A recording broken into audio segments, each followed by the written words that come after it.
بسم اللہ الرحمن الرحیم۔ السلام علیکم ورحمۃ اللہ وبرکاتہ۔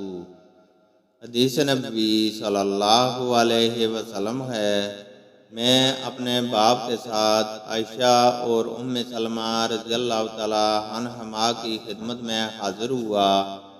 دوسری سند امام بخاری رحمہ اللہ نے کہا کہ اور ہم سے ابو الجمان نے بیان کیا، کہا کہ ہم کو شعیب نے خبر دی، انہیں زوری نے، انہوں نے بیان کیا کہ مجھے ابو بکر بن عبد الرحمن بن حارث بن ہشام نے خبر دی، انہیں ان کے والد عبد الرحمن نے خبر دی، انہیں مروان نے خبر دی، اور انہیں عائشہ اور ام سلمہ رضی اللہ تعالی عنہما نے خبر دی کہ بعض مرتبہ فجر ہوتی تو رسول اللہ صلی اللہ علیہ وسلم اپنے اہل کے ساتھ جنبی ہوتے تھے، پھر آپ صلی اللہ علیہ وسلم غسل کرتے اور آپ صلی اللہ علیہ وسلم روزہ سے اٹھتے تھے۔ اور مروان بن حکم نے عبد الرحمن بن حارث سے کہا، میں تمہیں اللہ کی قسم دیتا ہوں، ابو ہریرہ رضی اللہ تعالیٰ عنہ کو تم یہ حدیث صاف صاف سنا دو، کیونکہ ابو ہریرہ رضی اللہ تعالیٰ عنہ کا فتویٰ اس کے خلاف تھا۔ ان دنوں مروان امیر معاویہ رضی اللہ تعالیٰ عنہ کی طرف سے مدینہ کا حاکم تھا۔ ابو بکر نے کہا کہ عبد الرحمن نے اس بات کو پسند نہیں کیا۔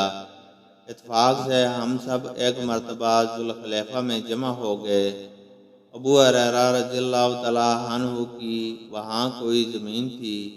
عبد الرحمن نے ان سے کہا کہ آپ سے ایک بات کہوں گا، اور اگر مروان نے اس کی مجھے قسم نہ دی ہوتی تو میں کبھی آپ کے سامنے اسے نہ چھیڑتا۔ پھر انہوں نے عائشہ اور ام سلمہ رضی اللہ تعالیٰ عنہما کی حدیث ذکر کی۔ ابو ہریرہ رضی اللہ تعالیٰ عنہ نے کہا، میں کیا کروں؟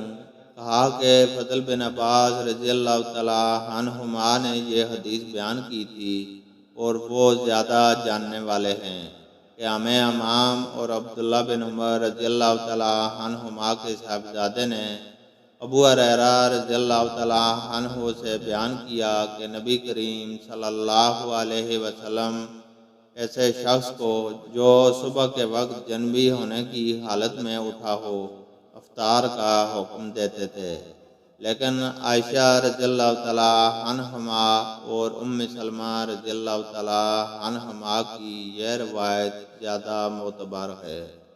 اللہ تعالیٰ سے دعا ہے کہ وہ ہمیں قرآن اور حدیث کو سننے، سمجھنے اور اس پر عمل کرنے کی توفیق عطا فرمائے، آمین۔